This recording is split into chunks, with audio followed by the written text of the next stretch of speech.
नमस्कार दोस्तों, स्वागत है आप सभी का। अगर आप railway, NTPC, group D, SSC या पुलिस, यूपी ट्रिपल एस या किसी भी कॉम्पिटिटिव एग्जाम की तैयारी कर रहे हैं तो यह वीडियो आपके लिए बेहद महत्वपूर्ण होने वाला है। आज की इस क्लास में हम करंट अफेयर 2026 के ऐसे महत्वपूर्ण प्रश्न करने वाले हैं जो आने वाली परीक्षाओं में पूछे जा सकते हैं। साथ ही हर प्रश्न के साथ इंपॉर्टेंट फैक्ट्स और एग्जाम रिलेटेड इंफॉर्मेशन भी मिलेगी ताकि आपका स्टैटिक जीके और करंट अफेयर्स दोनों मजबूत हो जाए। तो वीडियो को पूरा जरूर देखिएगा क्योंकि आज का हर प्रश्न आपकी परीक्षा के लिए बहुत महत्वपूर्ण। चलिए शुरू करते हैं आज का धमाकेदार करंट अफेयर सीजन। देखते हैं पहला क्वेश्चन क्या पूछा है आपसे। पहला क्वेश्चन जो पूछा है वह पूछा है वर्ष 2026 के प्रतिष्ठित लता दीननाथ मंगेशकर पुरस्कार के लिए किसे चुना गया है। आपसे पूछा है कि वर्ष 2026 के प्रतिष्ठित लता दीननाथ मंगेशकर पुरस्कार के लिए किसे चुना गया है। जिस किसी भी क्वेश्चन का राइट आंसर पता है मेरे साथ कमेंट बॉक्स में राइट आंसर लिखते चलिए। बताइए इस प्रश्न का राइट आंसर क्या हो जाएगा। तो इस प्रश्न का राइट आंसर हो जाएगा ऑप्शन डी, कैलाश सत्यार्थी। कैलाश सत्यार्थी इस प्रश्न का राइट आंसर हो जाएगा। कैलाश सत्यार्थी को वर्ष 2014 में नोबेल शांति पुरस्कार से सम्मानित किया गया था। उन्होंने बचपन बचाओ आंदोलन के माध्यम से बाल मजदूरी और बाल शोषण के खिलाफ वैश्विक अभियान चलाया। यह पुरस्कार लता मंगेशकर की स्मृति में राष्ट्र निर्माण और सामाजिक सेवा के लिए दिया जाता है।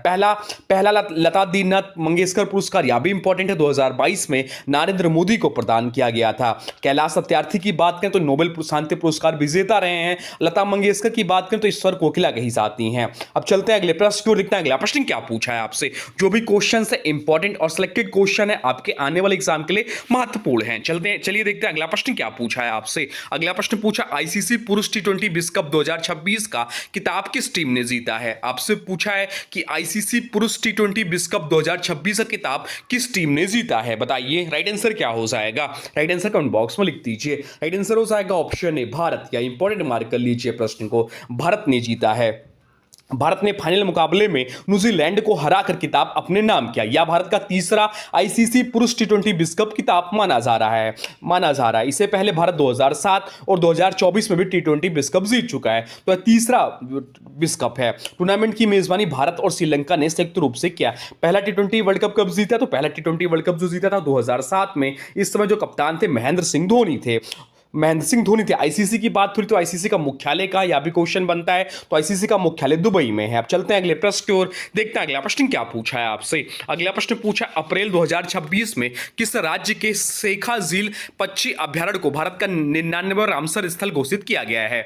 आपसे पूछा है कि अप्रैल 2026 में किस राज्य के शेखा झील पक्षी अभ्यारण्य को भारत का 99वां रामसर स्थल घोषित किया गया है। बताइए राइट आंसर क्या हो जाएगा। राइट आंसर हो जाएगा ऑप्शन बी, उत्तर प्रदेश इस प्रश्न का राइट आंसर हो जाएगा।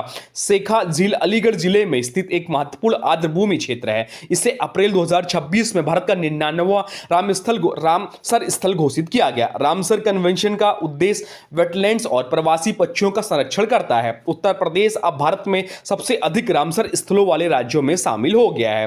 रामसर कन्वेंशन कब हुआ था, तो 1971 में। इसका मुख्यालय इंग्लैंड में है। भारत का पहला रामसर स्थल कौन सा है, तो यह भी ध्यान रखिए भारत का पहला रामसर स्थल जो है चिल्का झील। एक्स्ट्रा पॉइंट्स बताता हूं, बहुत ज्यादा इंपॉर्टेंट है आपके लिए। अब चलते हैं अगले प्रश्न की ओर। देखते हैं अगला प्रश्न क्या पूछा है आपसे। अगला प्रश्न पूछा भारतीय वाणिज्य एवं उद्योग महासंघ फिक्की के नए महासचिव कौन बने हैं। आपसे पूछा है कि भारतीय वाणिज्य एवं उद्योग महासंघ फिक्की के नए महासचिव कौन बने हैं। बताइए राइट आंसर क्या हो जाएगा। तो राइट आंसर जो हो जाएगा वो हो जाएगा ऑप्शन बी, अनंत स्वरूप इस प्रश्न का राइट आंसर हो जाएगा। ऑप्शन बी इस प्रश्न का राइट आंसर है। फिक्की भारत का सबसे पुराना व्यापारिक संगठन। इसकी स्थापना कब हुई थी, इसकी स्थापना जो हुई थी 1927 में इसकी स्थापना हुई थी। फिक्की उद्योग, व्यापार और आर्थिक नीतियों से संबंधित सुझाव स्वीकार देता है। इसका मुख्यालय कहां है, तो इसका मुख्यालय जो है न्यू दिल्ली में। फिक्की की बात हो रही है तो इसका फुल फॉर्म क्या होता है, फुल फॉर्म होता है फेडरेशन आप Indian chambers of commerce and industry. अब चलते हैं अगले प्रश्न को। देखते हैं अगला प्रश्न क्या पूछा है आपसे।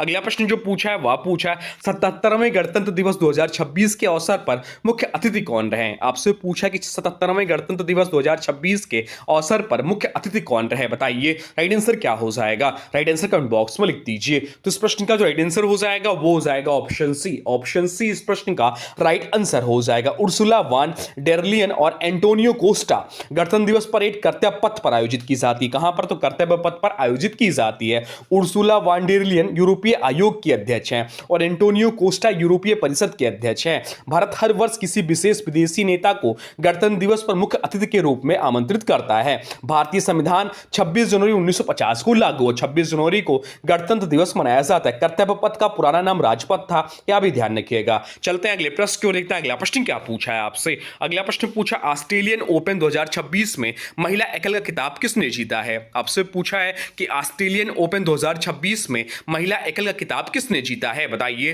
राइट आंसर क्या हो जाएगा। राइट आंसर कमेंट बॉक्स में लिख दीजिए। तो राइट आंसर जो हो जाएगा वो हो जाएगा option B, Elena Rybakina. Option B इस प्रश्न का राइट आंसर हो जाएगा। एलेना रायबाकिना इस प्रश्न का राइट आंसर हो जाएगा। एलेना रायबाकिना कजाकिस्तान की स्टार टेनिस खिलाड़ी हैं। उन्होंने फाइनल मुकाबले में विश्व नंबर 1 खिलाड़ी आयरना साबालांका को हराकर विश्व कप जीता। ऑस्ट्रेलियन ओपन वर्ष का पहला ग्रैंड स्लैम टूर्नामेंट माना जाता है। यह टूर्नामेंट हर साल मेलबर्न में आयोजित किया जाता है।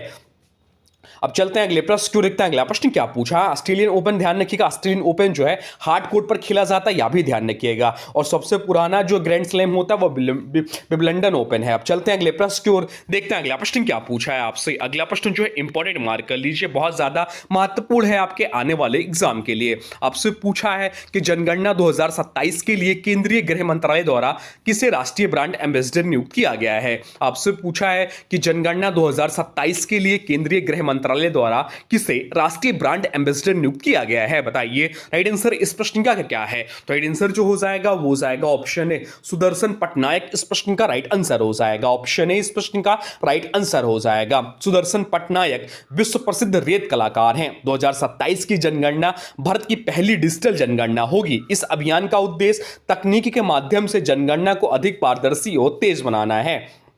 सुदर्शन पटनायक की बात करें तो वह पद्मश्री पुरस्कार इन्हें मिल चुका है। वह उड़ीसा के पुरी शहर से संबंधित हैं। भारत में पहली जनगणना 1875 में हुई थी, लॉर्ड मेयो के शासनकाल में। और भारत की पहली नियमित जनगणना की जो शुरुआत हुई 1821 में लाडरीपन के समय में। तो ये सब पॉइंट एक्स्ट्रा ध्यान रखिएगा। अब चलते हैं अगले प्रश्न क्यों, देखते हैं अगला प्रश्न क्या पूछा है आपसे। अगला प्रश्न जो पूछा है वह पूछा है महिला प्रीमियम लीग WPL 2026 खिताब किस टीम ने जीता है? इससे ध्यान रखिएगा, आपके जो रेलवे के एग्जाम हो रहे हैं वहां पर करंट अफेयर के बेटेस बहुत ज्यादा रह रहे हैं, तो करंट अफेयर्स को बहुत अच्छे तरीके से पढ़ना है।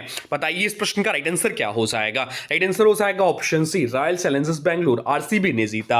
ऑप्शन सी इस प्रश्न का राइट आंसर हो जाएगा। RCB की कप्तान स्मृति मंधाना थी। टीम ने फाइनल में दिल्ली कैपिटल्स को हराकर खिताब अपने नाम किया। WPL भारतीय महिला क्रिकेट की सबसे बड़ी T20 लीग बन चुकी है। WPL 2026 का टाइटल स्पॉन्सर टाटा ग्रुप था। WPL का आयोजन BCCI द्वारा किया जाता है। पहला WPL सीजन 2023 में खेला गया। स्मृति मंधाना भारत की प्रमुख महिला बल्लेबाजों में शामिल है। अब चलते हैं अगले प्रश्न क्यों, देखते हैं अगला प्रश्न क्या पूछा है आपसे। अगला प्रश्न पूछा है स्कूली बच्चों को अंतरिक्ष विज्ञान से जोड़ने के लिए इसरो ने कौन सा प्रोग्राम शुरू किया? आपसे पूछा है कि स्कूली बच्चों को अंतरिक्ष विज्ञान से जोड़ने के लिए इसरो ने कौन सा प्रोग्राम शुरू किया है? बताइए राइट आंसर क्या हो जाएगा। राइट आंसर कमेंट बॉक्स में लिख दीजिए। तो राइट आंसर जो हो जाएगा वो हो जाएगा option B, Yuvika 2026। Option B इस प्रश्न का राइट आंसर हो जाएगा युविका 2026। युविका का अर्थ है युवा विज्ञानी कार्यक्रम। यह कार्यक्रम विशेष रूप से 9वीं कक्षा के छात्रों के लिए डिजाइन किया गया है। इसका उद्देश्य बच्चों में अंतरिक्ष विज्ञान और शोध के प्रति रुचि बढ़ाना है। यह कार्यक्रम इसरो द्वारा संचालित किया जाता है। इसरो का मुख्यालय कहां है? तो इसरो का मुख्यालय बेंगलुरु में स्थित है। इसरो की बात करें तो उसका फुल फॉर्म होता है Indian space research organization. Gaganyaan Bharat का मानव अंतरिक्ष मिशन है। अब चलते हैं अगले प्रश्न क्यों, लिखता है अगला प्रश्न क्या पूछा है आपसे। अगला प्रश्न जो पूछा है वह पूछा 98वें अकादमी पुरस्कार जिसे ऑस्कर 2026 में सर्वश्रेष्ठ अभिनेता का पुरस्कार किसने जीता है? बताइए इस प्रश्न का राइट आंसर क्या हो जाएगा। तो राइट आंसर जो हो जाएगा वो हो जाएगा option C, Michael B Jordan ने। ऑप्शन सी इस प्रश्न का राइट आंसर हो जाएगा। ऑस्कर पुरस्कारों को विश्व का सबसे प्रतिष्ठित फिल्म पुरस्कार माना जाता है। सर्वश्रेष्ठ अभिनेता का पुरस्कार माइकल बी जॉर्डन को प्रदान किया गया। सर्वश्रेष्ठ निदेशक का पुरस्कार पॉल थॉमस एंडरसन को दिया गया। सर्वश्रेष्ठ फिल्म का पुरस्कार वन बैटल आफ्टर अनदर को मिला। ऑस्कर अवार्ड्स को एकेडमी अवार्ड भी कहा जाता है। यह समारोह लॉस एंजलिस में आयोजित किया जाता है। ऑस्कर ट्रॉफी को द ऑस्कर स्टेज भी कहा जाता है। चलते हैं अगले प्रश्न की ओर, देखते हैं अगला प्रश्न क्या पूछा है आपसे। अगला प्रश्न जो पूछा है वह पूछा फरवरी 2026 में बांग्लादेश के नए प्रधानमंत्री कौन बने हैं। आपसे पूछा है कि फरवरी 2026 में बांग्लादेश के नए प्रधानमंत्री कौन बने हैं, बताइए राइट आंसर क्या हो जाएगा। तो राइट आंसर जो हो जाएगा वो हो जाएगा option B, Tariq Rahman. Option B इस प्रश्न का राइट आंसर हो जाएगा।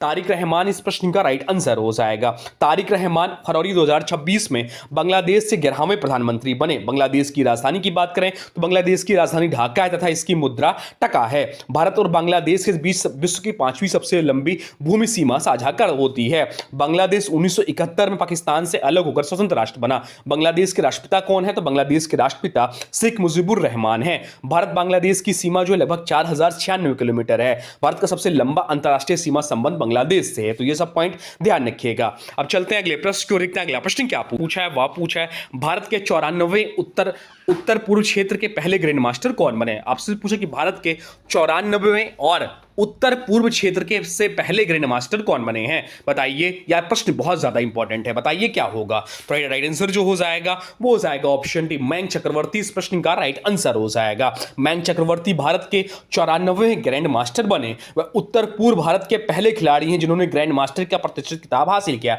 मयंक चक्रवर्ती असम राज्य से संबंधित हैं। ग्रैंड मास्टर शतरंज की दुनिया का सबसे प्रतिष्ठित किताब माना जाता है जिसे फिडे प्रदान करता है। फिडे का मुख्यालय कहां है, लासोन में। शतरंज को माइंड गेम कहा जाता है। भारत के पहले ग्रैंड मास्टर कौन थे, भारत के पहले ग्रैंड मास्टर जो थे विश्वनाथ आनंद थे। भारत विश्व के प्रमुख शतरंज देशों में शामिल है। अब चलते हैं अगले प्रश्न की ओर, देखते हैं अगला प्रश्न क्या पूछा है आपसे। अगला जो प्रश्न है यह भी बहुत ज्यादा इंपॉर्टेंट प्रश्न है। आपसे पूछा कि भारत की जनगणना 2027 में भारत के प्रथम नागरिक के रूप में सबसे पहले किसकी गणना हुई है। आपसे पूछा है कि भारत की जनगणना 2027 में भारत के प्रथम नागरिक के रूप में सबसे पहले किसकी गणना हुई है, बताइए क्या होगा। राइट आंसर हो जाएगा ऑप्शन डी, राष्ट्रपति इस प्रश्न का राइट आंसर हो जाएगा। भारत में प्रथम नागरिक फर्स्ट सिटीजन ऑफ इंडिया राष्ट्रपति होते हैं। जनगणना के दौरान सबसे पहले राष्ट्रपति की गणना की जाती है। भारत में जनगणना का कार्य भारत सरकार के गृह मंत्रालय के अंतर्गत register general and census commissioner के द्वारा कराया जाता है। भारत की पहली जनगणना 1872 में लॉर्ड मेयो के समय में हुई थी, जबकि पहली नियमित जनगणना 1881 में लॉर्ड रिपन के समय में हुई थी। 2027 की जनगणना भारत की 16वीं कौन सी, तो भारत की 16वीं तथा स्वतंत्रता के बाद 8वीं जनगणना होगी। भारत में जनगणना हर 10 वर्षों में कराई जाती है। अब चलते हैं अगले प्रश्न की ओर, देखते हैं अगला प्रश्न क्या पूछा है आपसे। अगला प्रश्न पूछा है अप्रैल 2026 में इराक के नए राष्ट्रपति के रूप में किसे चुना गया है। आपसे पूछा है कि अप्रैल 2026 में इराक के नए राष्ट्रपति के रूप में किसे चुना गया है, बताइए राइट आंसर क्या हो जाएगा। तो राइट आंसर जो हो जाएगा वो हो जाएगा ऑप्शन बी, निज़ार अमीदी इस प्रश्न का राइट आंसर हो जाएगा। ऑप्शन बी इस प्रश्न का राइट आंसर हो जाएगा। निज़ार अमीदी को अप्रैल 2026 में इराक का नया राष्ट्रपति चुना गया। इराक की राजधानी क्या है, तो इराक की राजधानी बगदाद है। इसका पश्चिम एशिया का महत्वपूर्ण देश, इराक पश्चिम एशिया का महत्वपूर्ण देश है और तेल भंडार के लिए प्रसिद्ध है। इराक की मुद्रा इराकी दीनार है। इराक की प्रमुख नदियां टिग्रिस और यूफ्रेटिस है। इराक जो है ओपेक यानी कि organization of the petroleum exporting countries का सदस्य है। चलते हैं अगले प्रश्न की ओर, देखते हैं अगला प्रश्न क्या पूछा है आपसे। अगला प्रश्न पूछा है भारत की सबसे बड़ी एयरलाइंस इंडिगो के नए सीईओ के रूप में किसे नियुक्त किया गया है। आपसे पूछा है कि भारत की सबसे बड़ी एयरलाइंस इंडिगो के नए सीईओ के रूप में किसे नियुक्त किया गया है, बताइए राइट आंसर क्या हो जाएगा। तो राइट आंसर जो हो जाएगा वो हो जाएगा ऑप्शन बी, विलियम वॉल्स इस प्रश्न का राइट आंसर हो जाएगा। ऑप्शन बी इस प्रश्न का राइट आंसर हो जाएगा। विलियम वॉल्स को भारत की सबसे बड़ी एयरलाइन इंडिगो का नया सीईओ नियुक्त किया गया। इंडिगो भारत की सबसे बड़ी एयरलाइंस कंपनी है जिसका मुख्यालय गुरुग्राम में स्थित है। इंडिगो का संचालन इंटरग्लोब एविएशन लिमिटेड द्वारा किया जाता है। इंडिगो की स्थापना कब हुई थी, तो 2006 में हुई थी। डीजीसीए भारत में नागरिक उड्डयन का नियामक संस्थान है। अब चलते हैं अगले प्रश्न की ओर, देखते हैं अगला प्रश्न क्या पूछा है आपसे। अगला प्रश्न पूछा है अप्रैल 2026 में मंगोलिया के नए प्रधानमंत्री के रूप में किसे नियुक्त किया गया है। आपसे पूछा कि अप्रैल 2026 में मंगोलिया के नए प्रधानमंत्री के रूप में किसे नियुक्त किया गया है, बताइए राइट आंसर क्या हो जाएगा। राइट आंसर हो जाएगा ऑप्शन सी। ऑप्शन सी इस प्रश्न का राइट आंसर हो जाएगा। उचराल न्याम ओसोर इस प्रश्न का राइट आंसर हो जाएगा। उचराल न्याम ओमसोर को अप्रैल 2026 में मंगोलिया का नया प्रधानमंत्री नियुक्त किया गया। मंगोलिया की राजधानी उलानबाटर है। मंगोलिया एशिया महाद्वीप में स्थित है और एक स्थल रुद्ध देश है जो रूस और चीन के बीच स्थित है। मंगोलिया पुरुलिया अपनी घुमंतु संस्कृति और गोभी मरुस्थल के लिए भी प्रसिद्ध है। यह भी चीज ध्यान रखिएगा। अब चलते हैं अगले प्रश्न की ओर, देखते हैं अगला प्रश्न क्या पूछा है आपसे। अगला प्रश्न पूछा, गणतंत्र दिवस 2026 परेड में किस राज्य की झांकी को प्रथम पुरस्कार मिला है? आपसे पूछा है कि गणतंत्र दिवस 2026 परेड में किस राज्य की झांकी को प्रथम पुरस्कार मिला है, बताइए राइट आंसर क्या हो जाएगा। राइट आंसर हो जाएगा ऑप्शन ए महाराष्ट्र। महाराष्ट्र इस प्रश्न का राइट आंसर हो जाएगा। महाराष्ट्र की झांकी को गणतंत्र दिवस 2026 परेड में प्रथम पुरस्कार प्राप्त हुआ। गणतंत्र दिवस परेड हर वर्ष 26 जनवरी को कर्तव्य पथ नई दिल्ली में आयोजित की जाती है। झांकियों के माध्यम से राज्यों की संस्कृति, परंपरा, विरासत, विकास को प्रदर्शित किया जाता है। भारत का संविधान 26 जनवरी 1950 को लागू हुआ था। संविधान सभा के अध्यक्ष डॉक्टर राजेंद्र प्रसाद थे। भारतीय संविधान के मुख्य शिल्पकार डॉक्टर भीमराव अंबेडकर को माना जाता है। 26 जनवरी को राष्ट्रीय अवकाश घोषित किया जाता है। चलते हैं अगले प्रश्न क्यों, देखते हैं अगला प्रश्न क्या पूछा है आपसे। अगला प्रश्न जो पूछा है वह पूछा है, पर्यावरण उपलब्धि के लिए प्रतिष्ठित टाइलर पुरस्कार 2026 से किसे सम्मानित किया गया? आपसे पूछा है कि पर्यावरण उपलब्धि के लिए प्रतिष्ठित टाइलर पुरस्कार 2026 से किसे सम्मानित किया गया है, बताइए राइट आंसर क्या हो जाएगा। राइट आंसर हो जाएगा ऑप्शन सी, टोबी केयर्स इस प्रश्न का राइट आंसर हो जाएगा।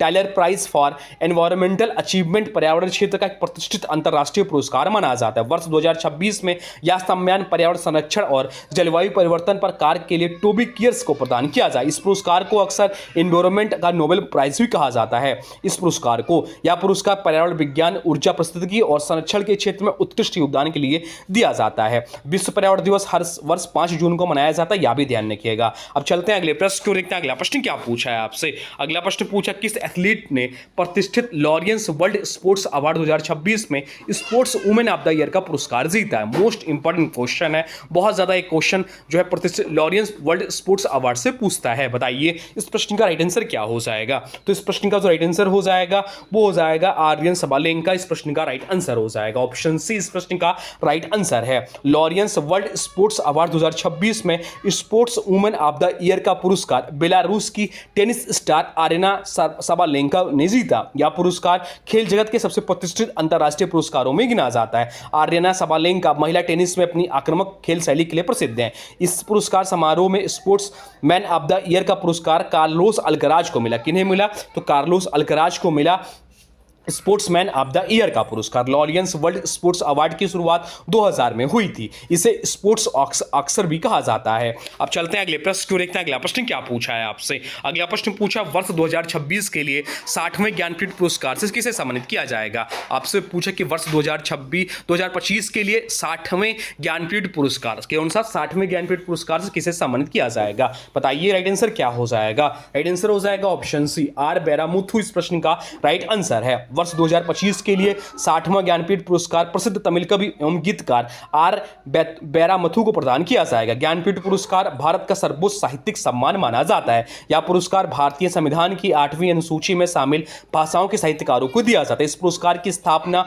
वर्ष 1961 में भारतीय ज्ञानपीठ संस्था द्वारा दी जाती है। पहला ज्ञानपीठ पुरस्कार कब दिया गया? तो पहला ज्ञानपीठ पुरस्कार वर्ष 1965 में दिया गया। ज्ञानपीठ पुरस्कार में वाग्देवी की प्रतिमा, प्रशस्ति पत्र और नगद राशि दी जाती है। तमिल भाषा द्रविड़ भाषा परिवार से संबंधित है। तो दोस्तों ये थे आज का करंट अफेयर्स का प्रैक्टिस सेट। अगर आपका स्कोर अच्छा रहा है तो कमेंट बॉक्स में जरूर बताएं। अब आज के वीडियो से प्रश्न है, इसका राइट आंसर आप लोगों को कमेंट बॉक्स में बताना है। आज के वीडियो से प्रश्न है कि गणतंत्र दिवस 2026 परेड में किस राज्य में की झांकी को प्रथम पुरस्कार मिला है? आपसे पूछा गणतंत्र दिवस 2026 परेड में किस राज्य की झांकी को प्रथम पुरस्कार मिला है, यह आपसे पूछा। इसका जो भी राइट आंसर होगा कमेंट बॉक्स में जरूर बताइएगा। और हाँ, वीडियो पसंद आया हो तो लाइक करें, शेयर करें और चैनल को सब्सक्राइब जरूर करें। लगातार प्रैक्टिस ही सफलता की असली कुंजी है। मिलते हैं अगले प्रैक्टिस सेट में नए महत्वपूर्ण प्रश्नों के साथ। तब तक के लिए जय हिंद, वंदे मातरम।